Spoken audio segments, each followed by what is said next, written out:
बिहार में जान माल इज्जत आबरू दुकान मकान सलामत नहीं है और मुसलमानों को कुछ ज्यादा खौफ में डाल दिया है लोगों ने कि बिहार में मुस्लिम समुदाय के दरमियान में एक लीडरशिप खड़ी हो रही है, इसलिए एक एक करके लोगों को हटाया जा रहा है। मुझे खुद मारने की धमकी दी गई है ट्विटर एक्स पर। बिहार में एनडीए की सरकार बनी तो एक बड़ा आरोप एआईएमआईएम के प्रमुख असदुद्दीन ओवैसी ने नीतीश कुमार के ऊपर लगाया और उन्हें कहा कि आपने बिहार में अल्पसंख्यकों को जो है वो सलामी दे दी है। बता दें आपको कि जैसे ही एनडीए की सरकार बनी उसके अगले दिन ही एक जो एआईएमआईएम के नेता थे, पूर्व प्रत्याशी रहे थे पार्टी के, उनकी हत्या कर दी गई। इसको लेकर असदुद्दीन ओवैसी ने कहा कि नीतीश कुमार के राज में ये महा जंगल राज है। बहरहाल अब उस नेता के न्याय की जो गूंज है वो बिहार विधानसभा में उठने लगी है।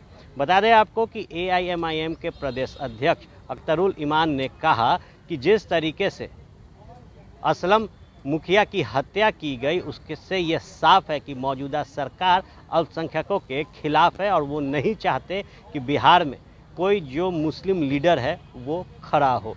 उनके न्याय को लेकर उन्होंने मांग की है कि जल्द से जल्द जो हत्यारे हैं उनकी गिरफ्तारी होनी चाहिए और कड़ी से जो कड़ी सज़ा है वो मिलनी चाहिए। अख्तरुल इमान ने कहा कि हमारे नेताओं को लगातार टारगेट किया जा रहा है।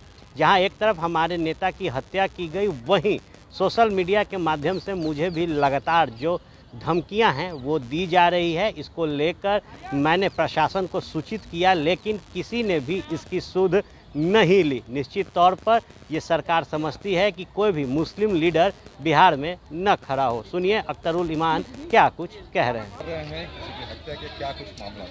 देखिए, बिहार में जान माल इज्जत आबरू दुकान मकान सलामत नहीं है और मुसलमानों को कुछ ज़्यादा खौफ में डाल दिया है लोगों ने। पिछले दिनों में एमआईएम के नेता सिवान में आरिफ जमाल का मर्डर हो गया और अभी हमारे प्रदेश सचिव रहे अब्दुल सलाम उर्फ असलम मुखिया, जो वहाँ पर गोपालगंज में हमारे प्रत्याशी भी रहे पार्टी के, इलेक्शन में 12,000 वोट भी उन्होंने लाया था, उनकी निर्मम हत्या कर दी गई है।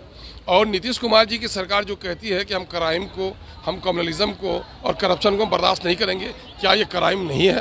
तो क्यों नहीं हो रहे हैं लोग अब तक गिरफ्तार? तमाम तो लोगों की गिरफ्तारी हो। अगर गिरफ्तारी नहीं होती है तो इसका मतलब ये होगा कि सरकार का संरक्षण प्राप्त है। अगर गिरफ्तारी नहीं होती है तो कहीं ना कहीं लोग शक में पड़ेंगे कि कहीं ऐसा तो नहीं कि बिहार में मुस्लिम समुदाय के दरमियान में एक लीडरशिप खड़ी हो रही है, इसलिए एक एक करके लोगों को हटाया जा रहा है।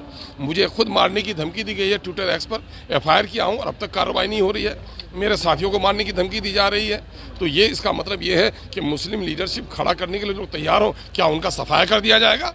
ये बड़ा मसला है हमारे लिए। क्या लोकतंत्र की यही सौगात है दलितों और कमजोरों के लिए?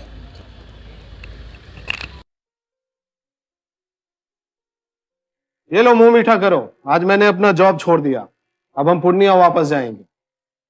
जॉब छोड़ दिया है? मतलब ये घर कैसे चलेगा? हम करेंगे क्या? और माँ बाबूजी क्या बोलेंगे? इसलिए मैं एक और मिठाई का डब्बा लाया। अपने बिजनेस के लिए लोन अप्रूव हो गया। अरे लोन अप्रूव हो गया वो तो ठीक है, लेकिन पूर्णिया में हम रहेंगे कहाँ? अपना घर भी तो नहीं है वहाँ। इसलिए तो एक और मिठाई का डब्बा अलग से लाया हूं। हमने पूर्णिया में घर ले लिया है, पूर्णिया के ई होम्स पैनोरमा में। पूर्णिया में पैनोरमा ग्रुप लेकर आए हैं ई होम्स पैनोरमा। बड़ा घर, आलीशान जिंदगी और अत्याधुनिक सुविधाओं के संग। अरे अब क्यों मुंह मीठा करवा रही हो? क्योंकि हम घर वापसी जो कर रहे हैं। घर वापसी की खुशी पूर्णिया में ई होम्स पैनोरमा के संग। ई homes panorama, luxurious lifestyle redefined.